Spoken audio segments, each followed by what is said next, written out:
चलिए बड़ी खबर की बात करते हैं। अरविंदर सिंह की कांग्रेस में वापसी हो गई है। अरविंदर सिंह लवली की कांग्रेस में वापसी। 12 बजे कांग्रेस दफ्तर में पार्टी की सदस्यता लेंगे। लवली के साथ अमित मलिक की भी पार्टी में वापसी हो गई है। लगातार कांग्रेस दिल्ली में अपनी जमीन को वापस पाने के लिए कोशिश कर रही है।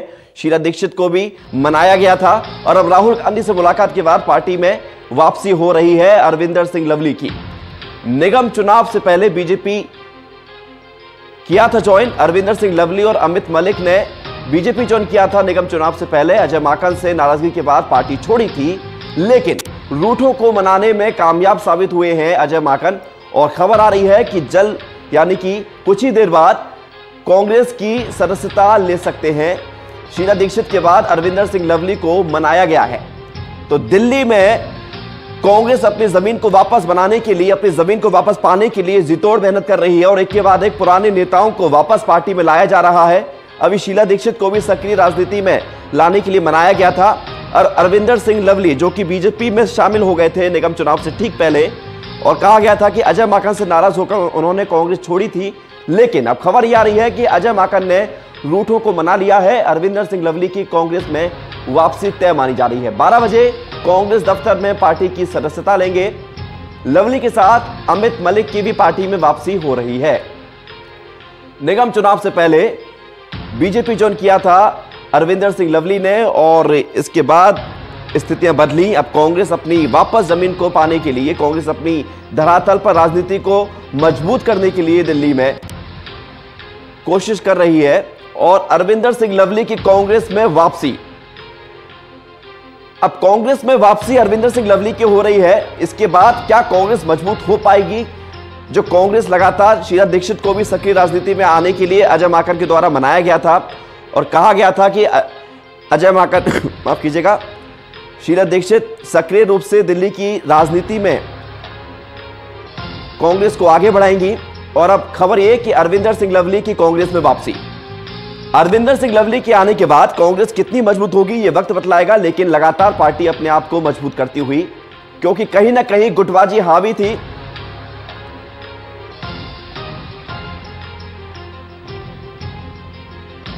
तो रूठों को मनाने में लगे हैं अजय माकन।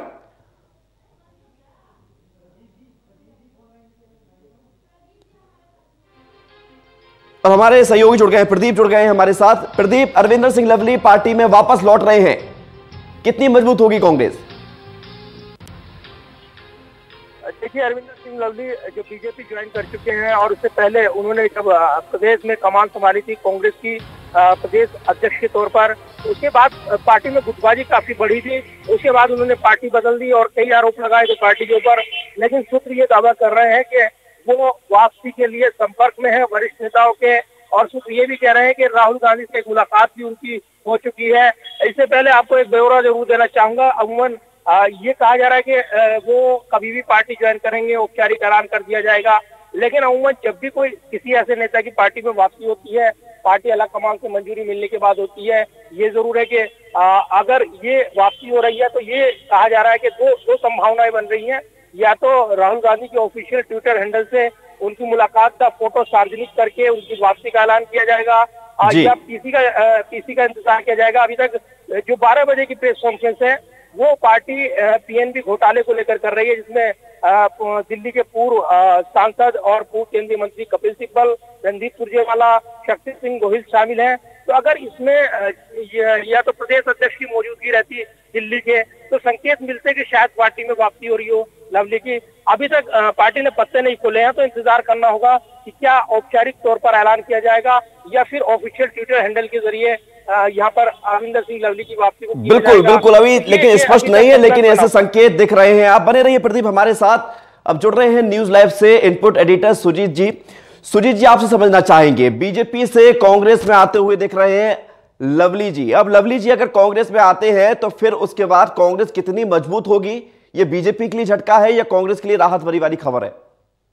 देखिए, ये कांग्रेस के लिए राहत भरी खबर है, क्योंकि अभी तक कांग्रेस में ही थे और कांग्रेस के कद्दावर नेता हैं अरविंदर सिंह लवली, दिल्ली के प्रदेश अध्यक्ष रहे हैं और प्रदेश अध्यक्ष के बाद उनके बाद ही अजय माकन को प्रदेश अध्यक्ष बनाया गया था। और अरविंदर सिंह लवली ने जब कांग्रेस छोड़ा था तो उनका आरोप यही था कि सिर्फ एक ही व्यक्ति अपनी कांग्रेस के अंदर चला रहा है और बाकी किसी की भी सुनवाई नहीं हो रही। आपको याद होगा कि 2015 में जो विधानसभा के चुनाव थे, उस विधानसभा चुनाव में भी अरविंदर सिंह लवली ने चुनाव लड़ने से मना कर दिया था और बाद में आपने देखा कि वो फिर जब एमसीडी के चुनाव से ठीक पहले बीजेपी का दामन थाम लिया था। यहाँ तक कि यूथ कांग्रेस के जो अध्यक्ष दिल्ली के थे अमित मलिक, वो भी बीजेपी का दामन थाम लिया था। तो दोनों नेता जिस तरह से बीजेपी में चले गए थे और अब आज उनकी मुलाकात हुई है राहुल गांधी से और अब कहा जा रहा है कि थोड़ी देर में जब प्रेस कॉन्फ्रेंस होगी तो उसमें अमित मलिक और अरविंदर सिंह लवली दोबारा से कांग्रेस ज्वाइन करेंगे। तो कहीं ना कहीं लंबे समय तक आपने देखा कि 15 साल दिल्ली में शीला दीक्षित की सरकार रही है और उस सरकार में अरविंदर सिंह लवली मंत्री रहे और उनकी अच्छी खासी हैसियत थी सरकार के अंदर भी, पार्टी के अंदर भी। लेकिन जब अजय माकन को अध्यक्ष बनाया गया तो उसके बाद जो शीला के साथ काम करने वाले जो मंत्री थे या फिर उनके जो साथ काम करने वाले पार्टी के बड़े नेता थे, उन सब ने कहीं ना कहीं किनारा कर लिया था और इसकी वजह से अजय माकन कहीं ना कहीं अकेले पड़ गए थे या अलग थलग पड़ गए थे।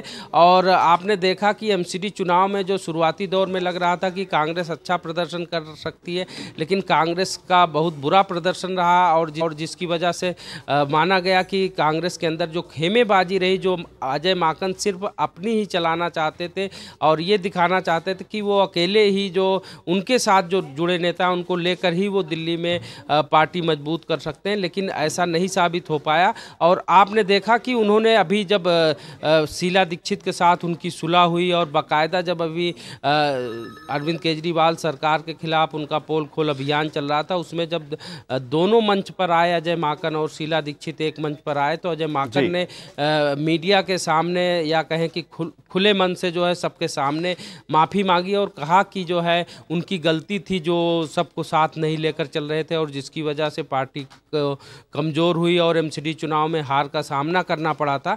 और अब हम सब एक हो गए हैं, एक मंच पर आ गए हैं, तो अब हम पार्टी को मजबूत लग रहा है कि जो शीला दीक्षित का खेमा अभी तक उपेक्षित था अजय माकन के अध्यक्ष बनने के बाद से, वो अब फिर से सक्रिय हुआ है। और शीला से जिस तरह से अजय माकन ने माफ़ी मांगी थी, उसके बाद से लग रहा है कि जो शीला दीक्षित के साथ जुड़े हुए नेता थे अब वो धीरे धीरे वापसी कर सकते हैं। और आज अरविंदर सिंह लवली और अमित मलिक की ये वापसी कांग्रेस में बहुत बड़ी राहत है कांग्रेस के लिए, जहां अभी तक बीजेपी के सबसे बड़े नेता और देश के पीएम नरेंद्र मोदी ये बार बार कह रहे थे कांग्रेस मुक्त भारत की बात जो करते थे, अब जिस तरह से कांग्रेस के जो नेता बीजेपी में गए थे और वो अब वापसी कर रहे हैं, और उससे लगता है कि कहीं ना कहीं कांग्रेस के जो नेता हतोत्साहित थे या जो काफ़ी उनको झटका लग रहा था कि मोदी के आगे कांग्रेस जो है टिक नहीं पा रही है, अब उनमें एक उम्मीद जगी है कि हो सकता है कि वो बीजेपी का मुकाबला कर सकते हैं। और जिस तरह से राजस्थान चुनाव के नतीजे आए, 2 लोकसभा सीटें वहां पर बीजेपी की थी और उसको कांग्रेस ने जीता, और एक विधानसभा का चुनाव जिस तरह से जीता, तो उससे लगता है कि कांग्रेस का मनोबल अब बढ़ रहा है। और गुजरात मनोबल बढ़ा, लेकिन सुजीत जी कांग्रेस ने क्या माना जाए, क्या राहुल गांधी के नेतृत्व का असर यहां पर देखने को मिलने लगा है? क्योंकि अजय माकन को इससे पहले कई मौके हुए हैं, विधानसभा 2 बार चुनाव भी हो गए हैं, एमसीडी के भी चुनाव हो गए हैं, अच्छा प्रदर्शन नहीं कर पाए। टोटल न्यूज ने भी सर्वे किया तो कांग्रेस 5 सीटें जीतती हुई जरूर नजर आई थी यदि जो 20 सीटों पर का चुनाव होते हैं। तो क्या राहुल गांधी का ये नेतृत्व है कि अब कांग्रेस मजबूत हो रही है संगठन के तौर पर? देखिए, अब नेतृत्व परिवर्तन हुआ है तो उसका कहीं ना कहीं असर जरूर दिखेगा, लेकिन अब नए समीकरण और नए तरीके से टीम बनाने की भी राहुल गांधी कोशिश कर रहे हैं। और उन्होंने जिस तरह से गुजरात में पूरा जोर लगाया था, और गुजरात चुनाव में आपने देखा कि वहां पर बीजेपी को काफ़ी टक्कर दी थी, हालांकि कांग्रेस की सत्ता में वापसी नहीं हो पाई, लेकिन राहुल गांधी ने जिस तरह से वहां पर जोर लगाया और चुनाव लड़ा, और बीजेपी का सबसे गढ़ माना जाता है गुजरात, वहाँ पर जो टक्कर दी और कांग्रेस नेताओं को लगा कि अगर हम गुजरात में जो है बीजेपी को टक्कर दे सकते हैं तो बाकी राज्यों में क्यों नहीं। आपने देखा कि उसी तरह से उपचुनाव राजस्थान में जो हुए वहाँ पर भी कांग्रेस ने पूरी ताकत के साथ चुनाव लड़ा और वहाँ पर जीत दर्ज की। तो अब कांग्रेस के कार्यकर्ताओं या कांग्रेस के जो नेता हैं उनका मनोबल बढ़ रहा है और उनको लगता है कि अब टीम मोदी को चुनौती दी जा सकती है और बीजेपी के टक्कर ली जा सकती। इसलिए जो नेता अभी तक या तो अपने घर बैठ गए थे या सक्रिय नहीं थे या फिर पार्टी छोड़कर बीजेपी में चले गए थे और दूसरे दल में चले गए थे, उनको अब लगने लगा है कि कांग्रेस कहीं ना कहीं फिर से जीवित हो रही है। तो उसी उम्मीद के साथ अब वो दोबारा से वापसी कर रहे हैं। और ये भी माना जाए कि अगर ये अरविंदर सिंह लवली और अमित मलिक बीजेपी में गए जरूर थे, लेकिन अगर लंबे समय तक वो कांग्रेस के नेता रहे, बड़े पदों पे रहे, तो बीजेपी में उस तरह से वो कहीं ना कहीं उनको महत्व भी नहीं मिल पा रहा था। तो उनको लगता था कि वो दल जरूर बदल लिया है लेकिन वहाँ उनकी उपयोगिता या उस तरह से उनको महत्व नहीं मिल रहा था। जब से अरविंदर सिंह लवली ने बीजेपी ज्वाइन किया था, एक दो मौके ही ऐसे देखने को मिले थे जिसमें वो बीजेपी के प्रदेश कार्यालय में गए थे और वहाँ पर प्रेस कॉन्फ्रेंस वगैरह में हिस्सा लिया था। लेकिन अगर बात करें कि कोई ऐसा पब्लिक कार्यक्रम हो जहां पर वो दिखे हों, ऐसा कार्यक्रम देखने को नहीं मिला था। तो कहीं ना कहीं आप ये कह सकते हैं कि दल छोड़कर गए थे लेकिन वहां पर भी उतनी तवज्जो नहीं मिल रही थी और अब जो है वो वापसी कर रहे हैं। तो कहीं ना कहीं उनको लगता है कि कांग्रेस में जान लौट रही है, इसलिए वो बिल्कुल कांग्रेस में जान लौट रही है या कुछ संभावना यहां पर बनती हुई नजर आ रही है कांग्रेस के नेताओं को, तभी वो अपने पार्टी की तरफ वापस रुख कर रहे हैं। लेकिन यहां पर सुजीत जी आपसे एक चीज और समझना चाहूंगा, कांग्रेस की जो जमीन दरकी थी, जो जमीन खत्म हो रही थी, कई राज्यों में पार्टी की हार हुई और लगातार अब चूंकि नेतृत्व परिवर्तन भी हुआ है, अरविंदर सिंह लवली का दिल्ली कांग्रेस में लौटना वापस, अभी हालांकि संकेत मिल रहे हैं, स्पष्ट नहीं हो पाया है, लेकिन अगर लौटते हैं, अमित मलिक भी अगर लौटते हैं, तो इसका कांग्रेस की दिल्ली की राजनीति में कितना ज्यादा प्रभाव पड़ेगा? देखिए, अभी पिछले दिनों हमने जो देखा कि 20 सीटों पर उपचुनाव होना है। अभी सिर्फ जो है 20 आप एमएलए की सदस्यता रद्द हो चुकी। सिर्फ चुनाव आयोग के जो चुनाव न कराने पर हाई कोर्ट ने अभी तक रोक लगाई हुई है। अगर हाई कोर्ट वो रोक हटा देता है या जो इनको अयोग्य करार दिया गया है उस पर कोर्ट की भी मुहर लग जाती है, तो उसके बाद जो उपचुनाव होंगे, अब सबको कहीं ना कहीं ये लग रहा है, जो कांग्रेस के नेता हैं या जो बीजेपी के नेता हैं, उनको लग रहा है कहीं ना कहीं जो आम आदमी पार्टी को एक तरफा वोट मिला 2015 के चुनाव में और बाकी पार्टियों का नामो निशान लगभग मिट गया। हालांकि उनको सीटें ज़्यादा नहीं मिली, कांग्रेस पूरी तरह से साफ हो गई, बीजेपी को सिर्फ उस समय 3 सीटें मिली थी। तो उससे अब कहीं ना कहीं लगता है कांग्रेस को सबसे ज़्यादा लग रहा है कि अगर उसका वोट परसेंटेज लगातार बढ़ रहा है और हमारे सर्वे के अगर बात करें तो उसमें 25% तक अब उसको वोट मिलता दिख रहा है, तो कांग्रेस के नेताओं को या कार्यकर्ताओं को लगता है कि वो दोबारा से दिल्ली में वापसी कर सकते हैं। और जिस तरह से दिल्ली में 15 साल उनका शासन रहा है, उसको लेकर अब उनको ज़्यादा उम्मीद जगती है कि वो कहीं ना कहीं जो आम आदमी पार्टी की सरकार है या जो मोदी की सरकार है, उसका प्रभाव दिल्ली में कम हो रहा है और उसका जो फायदा है वो कांग्रेस को मिलता दिख रहा है। तो वो उनको अब ये लगता है कि इनको बेदखल भी सत्ता से किया जा सकता है अगर वो पूरी ताकत से चुनाव लड़ें तो। जी, तो क्या माना जाए सुजीत जी, आगे आने वाले समय में चूंकि शीला दीक्षित भी सक्रिय रूप से राजनीति में आ रही हैं, अरविंदर सिंह लवली भी अगर शामिल होते हैं कांग्रेस में, तो क्या लवली को बड़ा पद दिया जा सकता है कांग्रेस में? देखिए, वो कांग्रेस में अगर आप बात करें तो उनका दिल्ली कांग्रेस के अंदर कद बढ़ा रहा है और वो शीला सरकार में मंत्री भी रहे हैं और दिल्ली के अजय माकन से पहले दिल्ली के प्रदेश अध्यक्ष भी रहे। तो अगर वो उनकी कांग्रेस में वापसी हो रही है और उन्होंने राहुल गांधी से मुलाकात की है और जिस तरह से शीला दीक्षित से माफ़ी मांगी अजय माकन ने, तो उससे कहीं ना कहीं लग रहा है कि सारे नेता जो कांग्रेस के हैं वो अपने मतभेद या जो मनभेद हैं उसको भुलाकर एकजुट होना चाह रहे हैं।